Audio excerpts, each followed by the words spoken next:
माझं नाव नितीन. मी 28 वर्षांचा आहे. मुंबईत एका आय टी कंपनीत सॉफ्टवेअर इंजिनियर म्हणून काम करतो.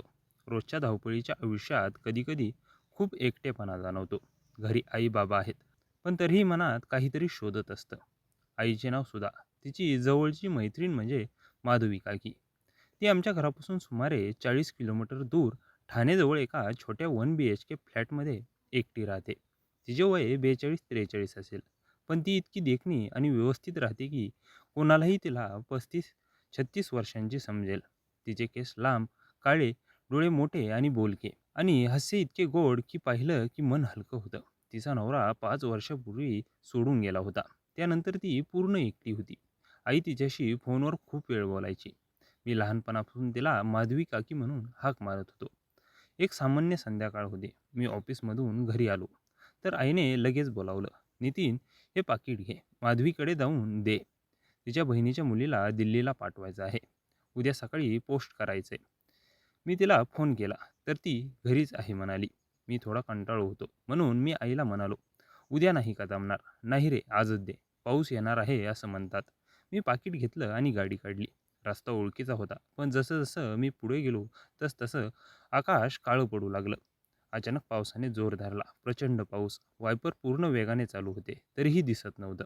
रस्त्यावर पाणी साचायला लागलं. मी कसाबसा माधवी काकीच्या सोसायटीत पोहोचलो. घड्याळात 7 वाजून 40 मिनिटे झाली होती. दरवाजावर बेल वाजवली. काही सेकंदात दरवाजा उघडला. समोर माधवी काकी उभी होती. साधा पांढरा कुर्ता आणि ब्लॅक लेगीज. केस ओले होते, जणू नुकतीच आंघोळ केली असावी. तिच्या चेहऱ्यावर आश्चर्य होतं. "अरे नितीन, तू?"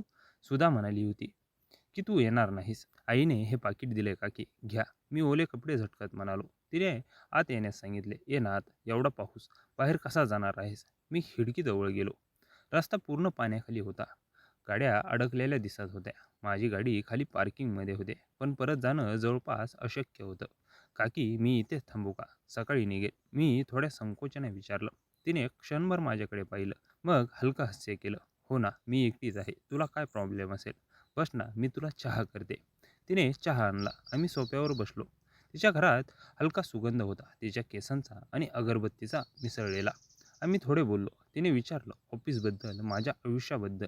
मीही तिच्या एकटेपणाबद्दल विचारलं. खरं सांगू नितीन, एकटं राहायला सुरुवातीला खूप अवघड वाटायचं. रात्री झोप यायची नाही. आता सवय झाली. ती हसत हसत म्हणाली. पण तिच्या डोळ्यात एकटेपणा स्पष्ट दिसत होता. रात्री 9 वाजता तिने डिनर बनवलं. साधं वरण भात आणि भाजी. आम्ही एकत्र जेवलो. तिच्या हाताचा स्वाद खूप चांगला होता. जेवणानंतर ती म्हणाली, "तू गेस्ट रूममध्ये झोप, मी अंथरूण घालते." मी तिच्या मागे गेलो. ती अंथरूण लावत असताना तिची कमर, तिची मान, तिच्या हालचाली मी प्रथम तिला इतक्या जवळून पाहत होतो. पूर्वी ती फक्त काकी होती. आज ती एक स्त्री वाटत होती. सुंदर, आकर्षक आणि एकाकी. मी अंथरुणावर पडलो. बाहेर पाऊस अजून जोरात होता. झोप येत नव्हती. रात्री 10:30 वाजता तहान लागली म्हणून मी उठलो आणि पाणी प्यायला गेलो. तेव्हा मी तिला पाहिलं. तिच्या बेडरूमचा दरवाजा अर्धा उघडला होता. आत हलका नाईट लॅम्प चालू होता. ती आरशासमोर उभी होती. केस पूर्णपणे सोडले होते. लांब, काळे केस पाठीवर पसरले होते. तिने हलका गुलाबी नाईट गाऊन घातला होता, जो तिच्या शरीराला हलकासा चिटकला होता. तिची कमर, तिची खांदे, तिची मान, प्रकाशात ती अजून मोहक दिसत होती. माझ्या मनात एक विचित्र लहर उठली. ही माझी काकी आहे, आईची मैत्रीण. मी काय विचार करतोय, पण तरीही डोळे हटत नव्हते. तिने आरशात स्वतःला पाहिलं आणि हलकं हास्य केलं. त्या हास्यात एकटेपणा आणि थोडंसं आकर्षण होतं. मी हळूच मागे सरकलो, पण तिने आवाज ऐकला. "नितीन, तू अजून जागा आहेस?" "हो काकी, पाणी प्यायला आलो." मी लाजत म्हणालो. तिने दरवाजा पूर्ण उघडला. "ये ना, झोप लागली नाही का?" आम्ही दोघंही क्षणभर एकमेकांकडे पाहत राहिलो. तिच्या नजरेत एक वेगळीच ओढ होती. मी मनातल्या मनात स्वतःला समजावत होतो, "नितीन, तुझं काय चाललंय? ती तुझी काकी आहे." पण तरीही माझ्या छातीत एक गोड अस्वस्थता निर्माण झाली होती. तिने हलकं हसून म्हटलं, "बरं झोप आता. उद्या सकाळी बोलू." मी परत अंथरुणावर आलो. पण झोप कुठे? मनात तिचे केस, तिचा गाऊन, तिची नजर सगळं फिरत होतं. आजपर्यंत मी तिला कधी अशा नजरेने पाहिलं नव्हतं. पण आज का असं वाटतंय हे मला कळत नव्हते. पाऊस अजूनही पडत होता आणि माझ्या मनात एक नवी, हळूहळू वाढणारी भावना जन्म घेत होती. दुसऱ्या दिवशी सकाळी मी डोळे उघडले तेव्हा बाहेर पाऊस अजूनही हलक्या धारांनी पडत होता. खिडकीतून येणारा मंद प्रकाश खोलीत भरला होता. रात्रीच्या त्या क्षणांची आठवण येताच माझ्या मनात एक विचित्र गोंधळ उभा राहिला. "नितीन, तू काय विचार करत होतास रात्री? ती तुझी काकी आहे, आईची मैत्रीण. हे बरोबर नाही. पण तरीही माधवी काकीचा तो गुलाबी नाईट गाऊन, सोडलेले लांब केस आणि आरशासमोरची ती नजर मनातून जात नव्हती. मी उठलो आणि बाहेर आलो. स्वयंपाकघरातून चहा आणि पराठ्यांचा सुगंध येत होता. माधवी काकी स्वयंपाक करत होती. तिने साधा पिवळा कुर्ता आणि पांढरी सलवार घातली होती. केस मागे बांधले होते, पण काही किंचित केस गालावर पडले होते. ती खूप नैसर्गिक आणि सुंदर दिसत होती. "Good morning Nitin. झोप चांगली झाली का?" तिने हसत विचारलं. तिच्या हास्यात कालच्या रात्रीसारखाच मोकळेपणा होता. "हो काकी, खूप चांगली. पण पाऊस अजून थांबलेला नाही दिसत." मी म्हणालो. "मग आजही थांबायला हरकत नाही. मी एकटाच आहे. तुला कंटाळा येणार नाही ना?" तिने माझ्याकडे पाहत म्हटलं. तिच्या डोळ्यात एक हलकी चमक होती. मी हसलो. "कंटाळा कधीच नाही. तुमचा चहा आणि नाश्ता खूप चांगला असतो." तिने ब्रेकफास्ट टेबलवर लावला. गरमागरम पोहे, चहा आणि फ्रूट. आम्ही एकत्र बसलो. खाण्याबरोबर बोलणे सुरू झाले. तिने माझ्या ऑफिसबद्दल, माझ्या मैत्रिणींबद्दल विचारलं. मी सांगितलं की गेल्या वर्षी एक ब्रेकअप झाला. ती शांतपणे ऐकत होती. "तू एकटी कशी काय सांभाळतेस सगळं काकी? रात्री एकटेपणा जाणवत नाही का?" मी विचारलं. तिने दीर्घ श्वास घेतला. "जाणतो नितीन, खूप जाणतो. दिवसभर जॉबमध्ये व्यस्त राहते, पण रात्री बेडवर पडल्यावर मनात विचारांचं वादळ उठतं. नवरा गेल्यानंतर सुरुवातीच्या काळात रडायची, पण आता रडायचंही थांबलंय. फक्त एकटेपणा राहिलाय." तिच्या आवाजात दुःख होतं, पण त्यात काहीतरी गोडही होतं. तिने माझ्या हाताकडे पाहिलं. क्षणभर तिची बोटे माझ्या बोटांशी गुंतली. मग ती हलकी हसली. "तू मोठा झालास रे. पूर्वी तू छोटा मुलगा होतास. आईबरोबर यायचास. आता दिसायलाही छान आणि जबाबदार वाटतोस." त्या दिवशी दिवसभर आम्ही एकत्र होतो. तिने घरची थोडी काम केली. मी तिला मदत केली. दुपारी आम्ही टीव्हीवर एक जुनी रोमॅन्टिक फिल्म बघितली. ती माझ्या शेजारी बसली होती. तिचा हात माझ्या हाताला हलकासा स्पर्श करत होता. मी मनात विचार करत होतो, ही केवळ काकी नाही, ती एक स्त्री आहे जी खूप काळ एकटी आहे. आणि मी तिच्याजवळ एवढा का आरामदायी वाटतो. संध्याकाळी ती म्हणाली, "मी थोडं तयार होते. तू आराम कर." 1 तासानंतर जेव्हा ती बाहेर आली तेव्हा मी खरंच स्तब्ध झालो. तिने हलका मेकअप केला होता. हलकी लिपस्टिक, काजळ आणि केस सुंदरपणे मोकळे सोडले होते. निळ्या रंगाची साडी घातली होती, जी तिच्या शरीराला व्यवस्थित बसली होती. तिची कंबर, तिचे खांदे आणि मानेची लालसर छटा, ती खूप तरुण आणि आकर्षक दिसत होती. "काकी, तू आज खूप सुंदर दिसतेस." मी सहज बोलून गेलो. माझा आवाज थोडा थरथरला. तिने लाजून मान खाली केली. गालावर हलकी लाली चढली. "खरंच बरेच दिवस कोणासाठी तयार होत नव्हते. आज तू आहेस म्हणून वाटलं थोडं सजून घ्यावं." आम्ही एकत्र डिनर बनवलं. तिने वाईनची बाटली काढली. "थोडी घेशील का? हलकी आहे." मी होकार दिला. आम्ही बाल्कनीत बसलो. पाऊस थांबला होता, पण थंड हवा आणि ओली होती. तिने आपल्या आयुष्याबद्दल अधिक सांगितलं. नवऱ्याशी झालेली भांडणं, एकत्रपणाची रात्र आणि स्वप्न जी पूर्ण झाली नाहीत. "तुम्हाला खूप चांगला माणूस मिळाला पाहिजे काकी," मी म्हणालो. तिने माझ्याकडे एकटक पाहिलं. "कोण मिळणार नितीन? मी आता म्हातारी झाले असं वाटतंय." "म्हातारी? तुम्ही तर 30-32 वर्षांच्या मुलीसारखी दिसता. सुंदर, काळजी घेणारी आणि आकर्षक."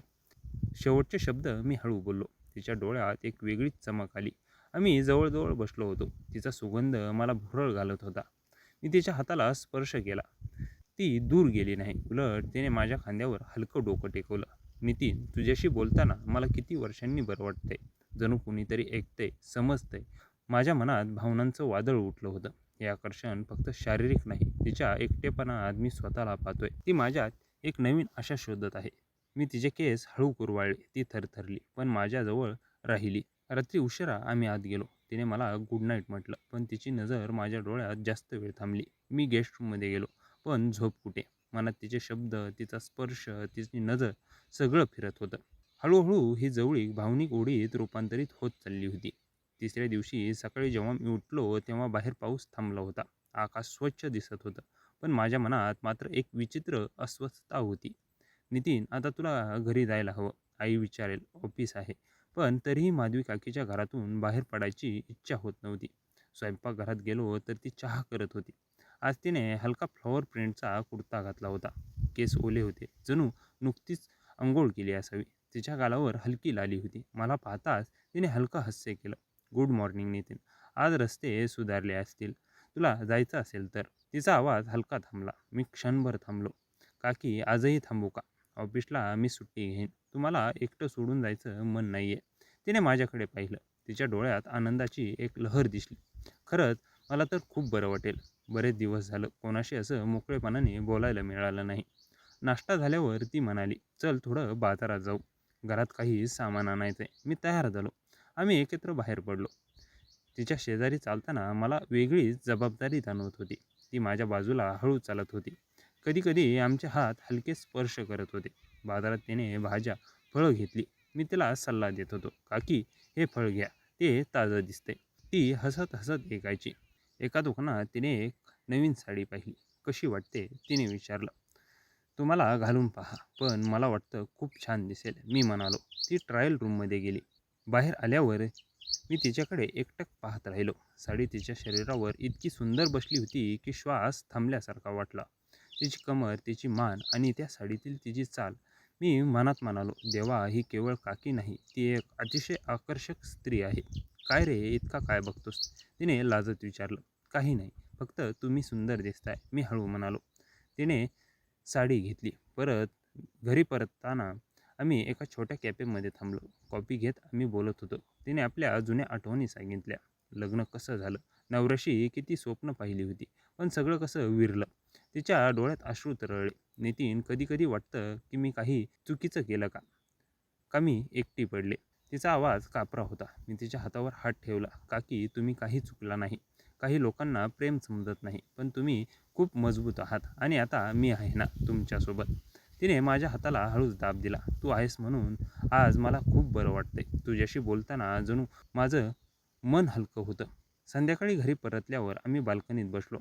हवा थंड होती. ती माझ्या शेजारी बसली. मी तिच्या खांद्यावर हात टाकला. ती माझ्या खांद्यावर डोकं टेकून बसली. आम्ही बराच वेळ शांत होतो.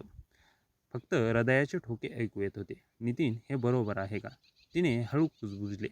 माहिती नाही काही, पण जे वाटतंय ते खूप खरं वाटतंय. तुमच्यासोबत असताना मला शांती मिळते. तुमच्या एकटेपणात मी स्वतःला पाहतो. तिने डोळे बंद केले. मी हळूच तिच्या कपाळावर किस केलं. ती थरथरली. तिचा श्वास वेगवान झाला. मी तिला जवळ ओढलं. आमचं आलिंगन घट्ट आणि भावनिक होतं. तिच्या शरीराची ऊब मला जाणवत होती. तिचे केस माझ्या गालाला स्पर्श करत होते.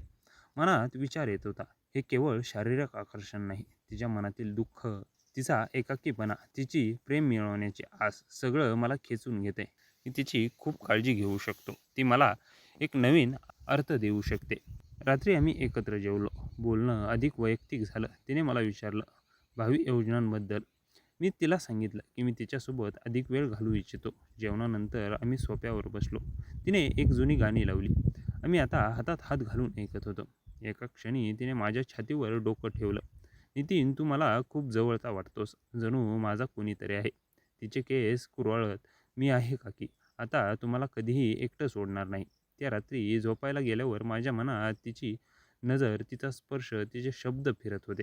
हळूहळू ती ओढ केवळ आकर्षणापलीकडे जाऊन भावनिक प्रेमात रूपांतरित होत चालली होती. मी स्वतःला समजावत होतो की हे योग्य आहे, कारण दोन एकाकी मनं एकमेकांना सापडली होती.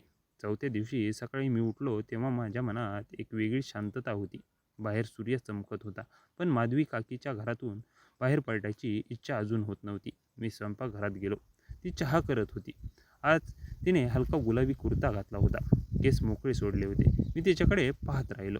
Good morning Nitin. तिने हलकं हास्य केलं, पण तिच्या डोळ्यात एक प्रश्न होता. काकी, आज मी जाणार नाही. मी थेट म्हणालो. अजून एक दिवस थांबू. घरी आईला सांगितलंय की प्रोजेक्टमुळे लेट होईल. तिने चहाचा कप माझ्या हातात दिला. आम्ही बाल्कनीत बसलो. थंड हवा वाहत होती.